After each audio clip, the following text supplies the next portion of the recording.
Bonjour, c'est Ursule encore. On est le 31 août 2023. Alors, je viens sur la trompette aujourd'hui encore et je viens proclamer le retour de notre Seigneur Jésus-Christ. Amen, alléluia. Soyons tous bénis, soyons remplis de sa joie. Amen. Alors, je viens apporter une troisième vidéo, n'est-ce pas, sur tu es l'image de quelqu'un. Amen. Parce qu'aujourd'hui, la vidéo d'il y a quelques heures, amen, la vidéo d'aujourd'hui, j'ai parlé de... Attendez, je regarde le titre. J'ai parlé d'un combat dont nous connaissons l'issue. Amen. Un combat dont nous connaissons la finalité, comment les choses vont se dérouler. Amen. Et donc aujourd'hui, j'ai partagé les différentes concordances, les nombres que Dieu m'a donnés dans les concordances. Et à la fin, je pense autour de peut-être 15 heures ou bien 14 heures, je ne me rappelle plus exactement, il m'a donné le 1504. Amen. Et le 1504, c'est à l'image, à la ressemblance de quelqu'un. Amen. Et puis bon, à la ressemblance de notre Seigneur Jésus. Et au lieu de continuer sur la vidéo de ce matin, j'ai préféré faire une vidéo à part. Amen, parce que c'était un thème en soi. Et donc, c'est ça qu'on regarde. Alors, dans la vidéo d'aujourd'hui, dans les différents chiffres que le Seigneur m'a donnés, il m'a donné deux chiffres très importants. Excusez, ils sont tous importants, n'est-ce pas? Mais deux chiffres très, très importants hein, qui pointent les deux têtes qui sont en combat. Amen. Alors, c'est le 6 de 9 qui dit, c'est dans la concordance grecque, la rançon a été payée par notre Seigneur Jésus. Ça, c'est le 6 de 9. Amen. Ça renvoie à notre Seigneur Jésus. Et puis le 6 de 3, ça renvoie à Apollyon. Apocalypse 9, 1. Apollyon, c'est l'ange des abîmes. Alors, à la fin de la vidéo, le Seigneur nous donne un autre chiffre, le 1504, et c'est dit à la ressemblance de quelqu'un.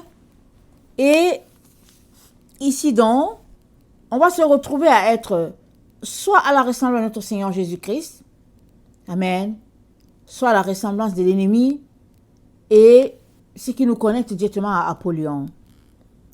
Alors, dans Apocalypse 13, on va lire, Apocalypse 13, il est question de l'esprit qui agit en dessous du système, le système de la bête. Alors, Apocalypse 13 nous présente, ça dit, « Puis je vis monter de la mer une bête qui avait 10 cornes, et 7 têtes, et sur ses têtes 10 diadèmes, et sur ses têtes les noms de blasphème. La bête que je vis était semblable à un léopard, ses pieds comme ceux d'un ours, sa gueule comme la gueule d'un lion. Le dragon lui donne la puissance et son trône et une grande autorité. Et je vis l'une de ses têtes comme blessée à mort, mais sa blessure mortelle fut guérie. Et toute la terre était dans l'admiration derrière la bête. Et ils adorèrent le dragon, parce qu'il avait donné l'autorité à la bête. Et ils adorèrent la bête en disant qui est semblable à la bête, qui peut combattre contre elle. Il lui fut donné une bouche qui proférait des paroles arrogantes et des blasphèmes. Il lui fut donné le pouvoir d'agir pendant 42 mois. Elle ouvrit la bouche pour proférer des blasphèmes contre Dieu, pour blasphémer son nom et son tabernacle et ceux qui habitent dans le ciel. Il lui fut donné de faire la guerre aux saints et de les vaincre. Il lui fut donné autorité sur toute tribu, tout peuple, toute langue, toute nation. Et tous les habitants de la terre l'adoreront. Ce dont le nom n'a pas été écrit de la fondation du monde dans le livre de vie de l'agneau qui a été immolé. Si quelqu'un a les oreilles, qu'il entende. Si quelqu'un mène en captivité, il ira en captivité. Si quelqu'un tue par l'épée, il faut qu'il soit tué par l'épée. C'est ici la persévérance et la foi des saints. Donc voilà une première ressemblance qui est décrite ici. du verset 1 au verset 10. Amen. Et le verset 10 pointe la finalité de cette portion-là des Écritures. Ça dit, si quelqu'un mène en captivité, il ira en captivité. C'est quoi la captivité? C'est le fait d'être possédé par un esprit qui nous contrôle. Alors là où nous sommes, soit c'est Christ qui te possède, alléluia, et tu as l'esprit de vie en toi, et tu es libéré, et tu es conduit vers des courants d'eau, et tu es désaltéré, et tu es rassasié, et tu es comblé, tu es la personne la plus heureuse de la terre, ou bien c'est un esprit démoniaque qui te possède, et tu es en captivité. Il y a beaucoup de personnes qui sont en captivité. Beaucoup de personnes sont captives. Certaines ne le savent pas. D'autres le savent et ne savent pas comment faire. Et d'autres encore le savent. Et puis, elles aiment ça parce que c'est elles-mêmes qui sont engagées dans leurs histoires. Alors, là où nous sommes, on le sait déjà, il y a juste deux esprits sur la terre. Il y a l'esprit de bien et il y a l'esprit du mal. Il n'y a pas un troisième esprit.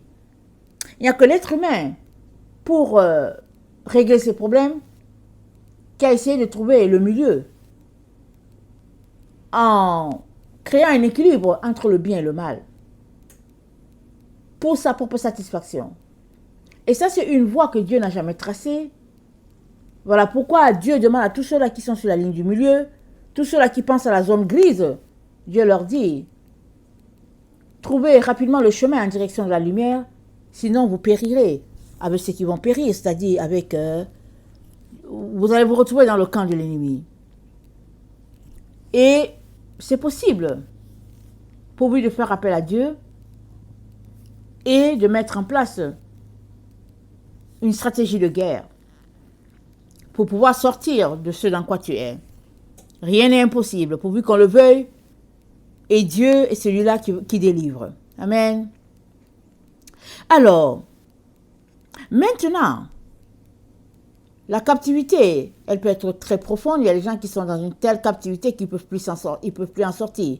Si on prend l'exemple de l'homme de Gadara, sa captivité était telle qu'il ne pouvait pas. Et Jésus-Christ est allé le délivrer. Et quand Jésus-Christ a demandé à l'entité qui le possédait quel était son nom, j'imagine que c'était pour donner un enseignement aux disciples, l'entité a dit, je m'appelle Légion. Ils étaient nombreux dans la personne. Il n'y avait pas moyen qu'ils s'en sortent. Alors l'histoire de la captivité de cet homme, c'est une histoire qui existe sur toute la terre. Peu importe l'endroit où on est, c'est une histoire qui existe sur toute la terre. Et nous sommes dans les temps où le mal étant répandu, des gens travaillent de manière à élever la captivité ou bien à la développer. Si bien que plusieurs personnes sont captives. Le mal qui est dans notre temps, c'est un mal tel qu'il n'y a que l'Éternel lui-même qui va venir nettoyer la terre et balayer les racines de la terre de tout ce que l'homme a planté méchamment dans le but de détruire l'autre. Il n'y a que Dieu qui va faire cela. Parce qu'il y a tellement d'atrocités qui ont été sémées ça et là dans le but de détruire l'homme à l'image de Dieu. Mais Dieu est puissant pour guérir. C'est pourquoi il faut toujours prier pour soi-même, prier pour nos enfants, prier pour les gens que nous connaissons. Les remettant toujours au Seigneur. Et pardonner à tous ceux-là qui nous font du mal. Pour que l'amertume ne soit pas ton lot.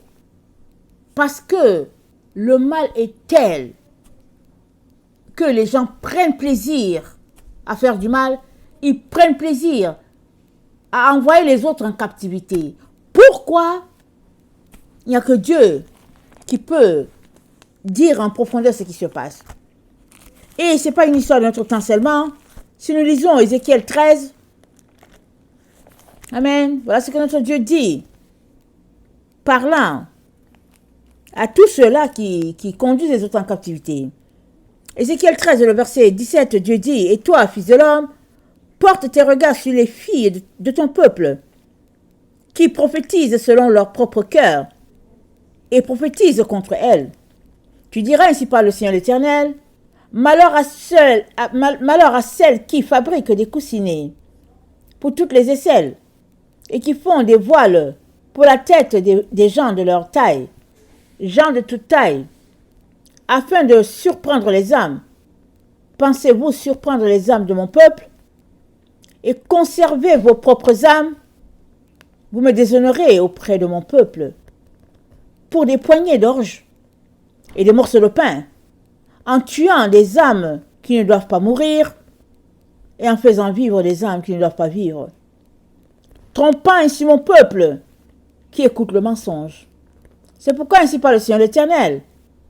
Voici j'en veux à vos coussinets, par lesquels vous surprenez les âmes afin qu'elles s'envolent, et je les arracherai de vos bras. Et je délivrerai les âmes que vous cherchez à surprendre afin qu'elles s'envolent. J'arracherai aussi vos voiles, et je délivrerai de vos mains mon peuple. Ils ne serviront plus de piège entre vos mains. Et vous saurez que je suis l'Éternel, parce que vous affligez le cœur du juste par des mensonges, quand moi-même je ne l'ai point attristé, et parce que vous fortifiez les mains du méchant, pour l'empêcher de quitter sa mauvaise voie, et pour le faire vivre. Vous n'aurez plus de vaine vision, et vous ne prononcerez plus d'oracle. Je délivrerai de vos mains mon peuple, et vous saurez que je suis l'Éternel. Donc, ces pratiques-là, ce sont des pratiques antiques, des pratiques que les gens font, dans toutes sortes de situations, dans le but de garder les enfants de Dieu en captivité. Et Dieu les reprend. Mais aujourd'hui, ça s'est répandu partout. Partout. Il y en a qui lient les autres, qui les mettent en captivité, qui les regardent et qui sont contents. Mais ce qu'il y a, c'est qu'il y a un Dieu qui rend à chacun selon ce qu'il fait. Au méchant, il lui donne selon sa méchanceté. Au bon, il lui donne selon sa bonté. Parce que c'est Dieu qui récompense. Si on prend l'exemple de l'homme de Gadara, il n'y avait que Dieu qui pouvait le délivrer. Il n'y avait personne qui pouvait le délivrer. Parce que les gens l'enchaînaient, il brisait ses chaînes quand même. Le village entier savait qu'il dormait au niveau du cimetière, mais qu'il avait lié, c'est le village tout entier. Parce que quand Jésus-Christ l'a délivré, ils n'ont pas dit à Jésus, oh viens, enseigne-nous ta parole. Ils ont dit à Jésus, quitte notre territoire. Tellement ils étaient versés dans leurs abominations, tellement ils étaient unanimes et puis unis pour faire de cet homme-là leur esclave, qu'il n'y avait que Dieu qui a eu compassion de ce jeune homme, qui s'est levé et qui veut le délivrer. Il n'y a que Dieu. Et puis regardons la scène. Jésus-Christ est parti, il a dit aux disciples, allons-y. Ils sont partis. Dans la nuit, les disciples ont dit, maître, ne sais-tu pas que nous sommes en train de périr? Parce que les vents sont mis à menacer Jésus, parce qu'ils savaient où Jésus allait. La nature comprend le langage de Dieu. Ils savaient où Jésus-Christ allait. Et le vent a commencé à intimider afin d'empêcher Jésus-Christ d'aller dans cette direction-là. Mais Jésus-Christ a dit au vent, tais-toi, hein? Et puis calme au vent. Et il est arrivé, il a fait le travail qu'il devait faire, et il est rentré. Mais est-ce que c'est le vent lui-même qui a décidé d'intimider? Non, c'est l'ennemi, l'adversaire qui s'est levé, parce qu'il ne voulait pas que Jésus-Christ aille délivrer ces gars-là.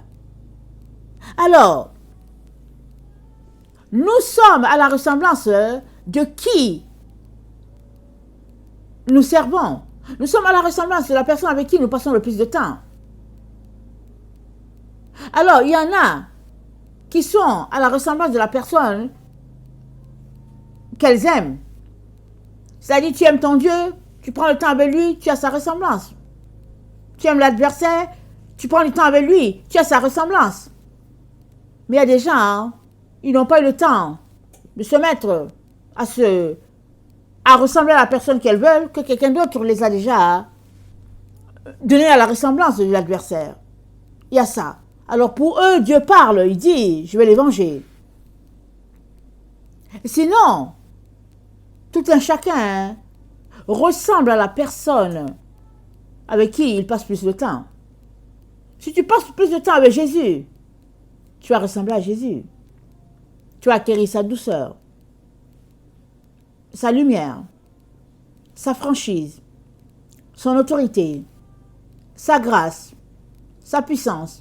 Tu vas acquérir tout de Christ, tu vas lui ressembler. Voilà pourquoi quand Philippe a dit à Jésus-Christ, montre-nous le Père, Jésus-Christ lui a dit, Philippe, ça fait longtemps que je suis avec vous.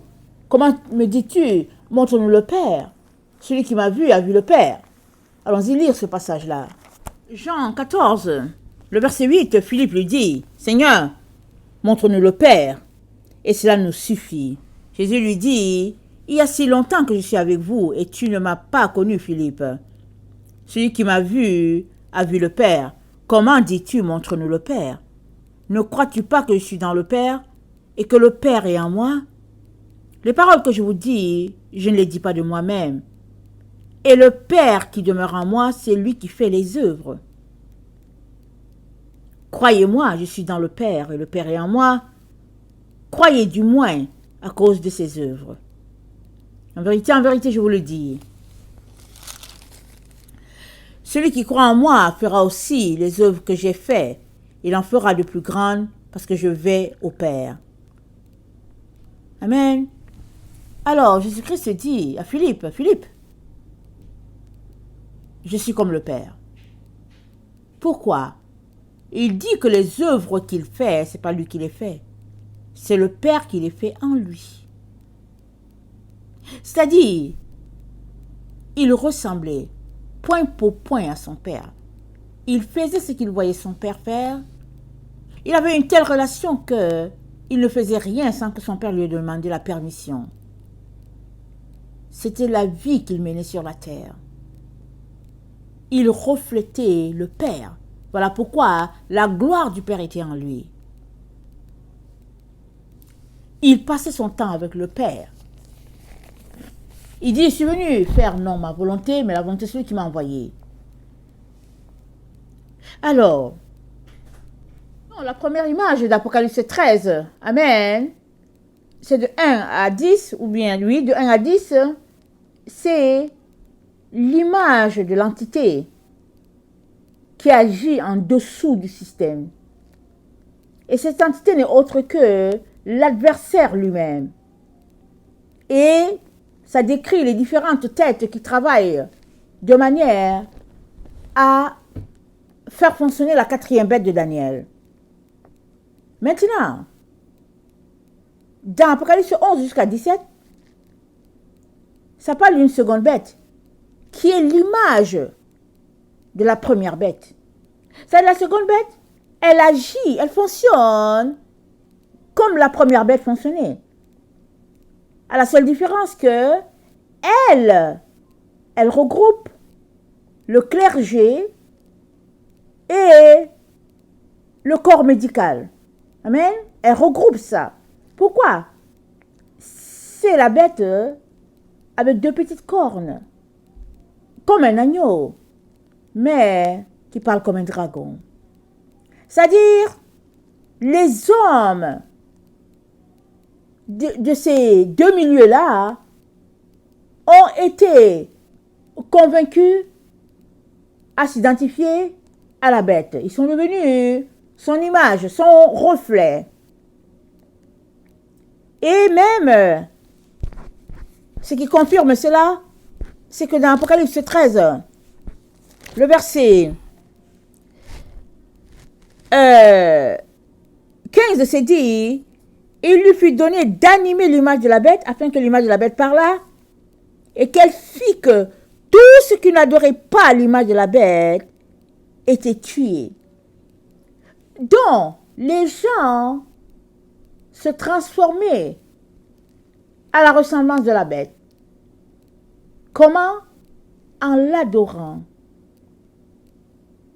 En faisant comme elle. À tous les niveaux. Et tous ceux-là qui refusaient de faire comme la bête faisait, étaient tués. Et ça va plus loin. C'est dit, personne ne pouvait acheter ni vendre s'il n'avait l'image, la marque de la bête. Et c'est le temps dans lequel l'humanité entre. Comment vont-ils opérer? Je ne sais pas. Ça va finir par se dérouler sous nos yeux. Et c'est dit quoi? Au verset 8, c'est dit que ceux-là qui auront leur nom écrit dans le livre de vie de l'agneau, eux ne vont pas adorer la bête. Pourquoi? Parce qu'ils ont décidé de retourner à l'origine. Et c'est quoi l'origine? L'origine se trouve dans Jérémie. Jérémie 6, le verset 16. Jérémie 6, le verset 16, ça dit: placez-vous sur les chemins et demandez quels sont les anciens sentiers, quelle est la bonne voie, marchez-y, et vous trouverez le repos de vos âmes. Mais ils répondent: nous n'y marcherons pas. J'ai mis près de vous des sentinelles, soyez attentifs au son de la trompette. Mais ils répondent: nous ne serons pas attentifs. C'est pourquoi écoutez, nations, sachez-le. Sachez ce qui leur arrivera, assemblée des peuples. Amen. Donc, placez-vous sur les anciens sentiers et demandez quelle est la bonne voie et marchez-y. En marchant sur les anciens sentiers, on se met à pratiquer ce que Dieu avait décrété dès l'origine. On se met à ressembler à Dieu. De telle sorte que quand viendra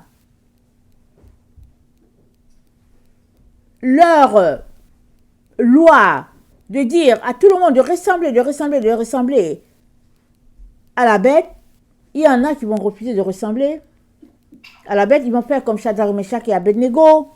Ils vont se retrouver tel que décrit dans Apocalypse 6, le verset 11. C'est dit: ils crièrent d'une voix forte en disant: jusqu'à quand, Maître saint et véritable, tarderas-tu à juger et à tirer vengeance de notre sang sur les habitants de la terre? Une robe blanche leur fut donnée à chacun d'eux et il leur fut dit de se tenir en repos quelque temps encore, jusqu'à ce que fût complet le nombre de leurs compagnons de service, de leurs frères qui devraient être mis à mort comme eux. Donc, il y en a qui diront que non, nous on veut pas ressembler à la bête. Mais c'est qui ceux-là?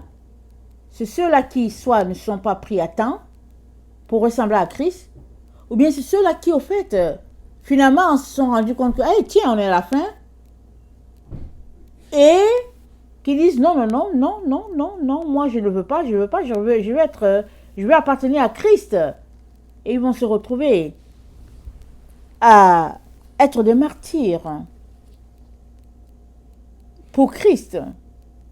Sinon, il y a juste deux manières de ressembler sur la terre. Soit tu ressembles à Dieu et tu es à l'image de Dieu, c'est-à-dire un être spirituellement bâti selon la lumière divine. Soit tu ressembles à la bête, c'est-à-dire que tu as les traits d'un être humain, mais à l'intérieur de toi, la ressemblance est juste à un animal. Et ici, ce n'est pas une injure. C'est juste pour qualifier l'état de quelqu'un qui est à l'état naturel. Qualifier la situation de quelqu'un qui est à l'état naturel. Quelqu'un qui ne s'est pas transformé, qui est resté tel et qui n'a pas fait de progrès dans sa marche spirituelle. C'est de ça que Paul parle dans 1 Corinthiens 15, on l'a déjà vu, quand il dit au verset 43, je pense, attendez, je vais regarder, quand il dit, c'est le verset 45, c'est pourquoi il est écrit, le premier homme, Adam, était une âme vivante, le dernier Adam était devenu un esprit vivant. Mais ce qui est spirituel n'est pas le premier, c'est ce qui est animal. Ce qui est spirituel vient ensuite. Le premier homme tiré de la terre est terrestre, le second homme est du ciel. Tel est le terrestre, tels sont les terrestres. Tel est le céleste, tels sont les célestes. Et ça dit que cet homme-là, qui est terrestre, il est aussi l'homme qui est animal. Et ça, c'est dans un autre chapitre de Corinthiens. Et l'homme qui est spirituel, c'est l'homme qui est à l'image de Dieu. Si bien que, pour que toi qui es un être humain, tu puisses être appelé à l'image de Dieu, tu puisses être dit, être à l'image de Dieu, il faudrait que tu sois passé de l'homme naturel à l'homme spirituel. Sinon, tu es qualifié d'homme animal, c'est-à-dire l'homme à l'état brut, qui agit comme agissent les animaux avec leur instinct. Et nous sommes tous appelés sur la terre à ressembler à Dieu, puisque nous avons été faits à son image. Il y a cette ressemblance-là que Dieu lui-même a placée en nous donnant son souffle, et à l'autoressemblance qui vient parce que nous avons travaillé à ressembler à l'être spirituel, c'est-à-dire nous avons travaillé à notre salut avec crainte et tremblement. Or, ce que l'adversaire a fait, c'est qu'on nous a trompés, nous disant qu'on n'avait pas besoin de travailler à nous-mêmes, si bien qu'il y a eu un laisser-aller et les gens ne sont pas concentrés à bâtir leur personne. Et plusieurs vont se retrouver surpris dans ce temps dans lequel nous sommes. Alors, Dieu nous donne le 1504 en disant, nous sommes à l'image de quelqu'un. Nous ressemblons à quelqu'un. Soit nous ressemblons à l'ennemi, soit nous ressemblons à Christ. Et dans Romains 1, Dieu, dans son mécontentement, expose à travers la bouche de l'apôtre Paul comment les gens ont décidé de changer leur gloire pour ressembler à des animaux. Rappelons-nous, quand Israël a quitté l'Égypte et que Moïse était sur la montagne, ils se sont rebellés. Ils ont décidé d'adorer le veau en or, dont ils ont changé leur gloire pour la gloire d'un veau en métal. Pareil pour les gens aujourd'hui. Il y a des gens qui consacrent ou bien qui se sacrifient pour, je ne sais pas, X sectes. Ils prennent la forme d'un animal, ils prennent un animal comme leur totem et ils sont là. Ça c'est quoi? Ça dit, ils ont changé leur gloire pour ressembler à la gloire de l'animal. Mais si tu dis que tu ne veux pas changer ta gloire, alléluia, amen, alors passe ton temps à bâtir ton être spirituel. Tu vas ressembler à Christ, c'est-à-dire tu vas ressembler à Dieu. Et nous sommes là, à ce stade-là, ce carrefour-là, où chacun est appelé à ressembler à la personne qu'il craint. Alléluia. Si tu crains Christ, tu vas ressembler à Christ parce que tu passes ta vie avec lui. Si tu crains l'adversaire, tu vas ressembler à l'adversaire. Une vie d'hypocrisie, une vie tournée vers le plaisir, et puis vers l'illusion. Et voilà ce que sera ta vie. Et c'est pas ça que Dieu veut. Alors, il nous encourage à tout faire pour ressembler à notre Seigneur Jésus-Christ, dont le 1504 renvoie à un autre chiffre qui est le 67-54. Dans la concordance en hébreu, le 67-54 parle de ressemblance, mais cette ressemblance-là qui est illusion. On est là, on se dit, oh oui, je ressemble à Christ, alors qu'en réalité, tu es dans l'illusion totale. Quand on regarde ta vie, il n'y a rien de Christ en toi. Mais tu es dans l'illusion de dire que tu ressembles à Christ parce que tu vas à l'église les dimanches. Et ça, c'est l'illusion dans laquelle l'ennemi a plongé plusieurs. Ou bien tu es dans l'illusion de dire qu'au fait, tu appartiens à l'ennemi, alors que dans le fond, l'ennemi, lui, il n'a personne. Lui, il n'aime personne. C'est juste l'illusion de faire croire qu'il aime les gens, et il t'envoie la gloire de ce monde, mais en réalité, il n'aime personne. Et nous sommes donc à ce carrefour-là où nous sommes appelés à ressembler à notre Seigneur Jésus-Christ. Et Colossiens 1, parlant de notre Seigneur, nous dit ici au verset 15, il dit de notre Seigneur qu'il est l'image du Dieu invisible, le premier-né de la création, car en lui ont été créées toutes choses qui sont dans les cieux, les choses visibles et invisibles, trône, dignité, domination, autorité, tout a été créé par lui et pour lui. Il est avant toutes choses et toutes choses subsistent en lui. Il est la tête du corps de l'Église, il est le commencement, le premier-né d'entre les morts, afin d'être en tout le premier. Donc Christ est l'image, il est une image. L'image de qui? L'image de notre Dieu. Amen. Et dans 2 Corinthiens 4, 2 Corinthiens 4, le verset... Attendez, 2 Corinthiens 4. Je vais voir dans quel verset. Dans 2 Corinthiens 4, c'est dit... Si notre évangile est encore voilé, le verset 3, il est voilé pour ceux qui périssent.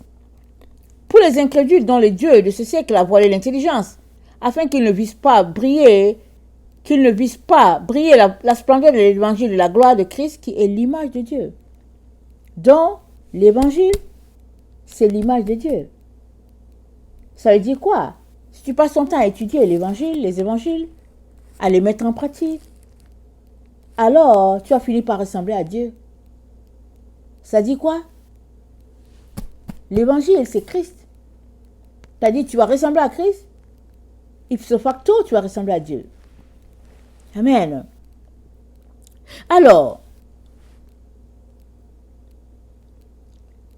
la vie de Christ en nous ne peut être pleine et abondante que si nous donnons du temps pour étudier la parole de Dieu, pour scruter les Écritures, pour la mettre en pratique. Alors, peut-on changer son image alors qu'on n'est pas avec Christ? Peut-on changer son image? Oui, tu peux changer ton image là où tu es. Pour ressembler à Christ, tu peux changer ton image. Il suffit de décider que tu ne veux plus porter l'image que tu as. Tu appelles Dieu au secours. Tu viens devant lui, dans les pleurs, les supplications, la repentance. Dieu va t'aider parce que Dieu ne dédaigne pas les cœurs brisés et contrits. Dieu a une grande compassion pour ceux-là qui viennent dans l'humilité devant lui. Il est rempli de compassion pour tous ceux-là qui veulent changer. Et tu seras transformé. C'est ça qu'il attend de chacun d'entre nous. Maintenant, si tu es dans l'illusion en te disant que tu appartiens déjà à Christ, que tu n'as besoin de rien, ça c'est le mensonge qui nous a été légué dans notre temps. Une génération qui aime les choses faciles, une génération qui aime les choses de la chair, qui s'est trouvé une doctrine qui lui sied et qui a tout bâti autour de cette doctrine-là, se créant un faux Christ, à l'image de la société, à l'image de notre siècle, à l'image des passions de notre monde, si bien que et finalement, on a le vrai Christ, le fils de Marie, et on a le faux Christ qui ne matche pas avec le vrai, mais qui est quand même là, et c'est lui qui est visible dans l'image de Babylone, qui est visible dans nos sociétés aujourd'hui. Il est visible, ce faux Christ-là. Amen. Quand je dis visible, je ne veux pas dire physiquement, je veux dire que c'est le faux Christ qui est élevé. C'est le faux Christ qui est prôné. C'est lui qui est célébré. C'est lui qui est adoré. Mais le vrai, il est mis de côté. Et il est pris pour faux. Et le faux est pris pour vrai. Et voilà dans quoi nous sommes. Et c'est ça l'image qui est le 67, le 54, qui est à la ressemblance de quelqu'un qui est une illusion. C'est là qu'on est. Et Dieu veut que toi et moi, nous puissions ressembler au vrai. Que nous puissions changer et être la copie collée du vrai Jésus. Et cela demande que nous puissions nous repentir d'avoir suivi le faux et maintenant de travailler pour que l'image du vrai soit imprégnée en nous. Amen. Et ça demande un programme, ça demande d'être méticuleux, ça demande une organisation, ça demande de mettre Dieu en priorité en tout et nous serons des étudiants heureux à notre tâche parce que nous serons en train de faire ce que Dieu attend de chacun d'entre nous. Alors, Daniel l'a vu à l'avance. Il a dit, il était troublé, Daniel. Il ne savait pas s'il voyait des humains ou bien s'il voyait des animaux. Et il disait, au moment où Dieu était sur le point de juger, il a vu venir quelqu'un qui ressemble à un fils d'homme, et à lui, on a donné une domination.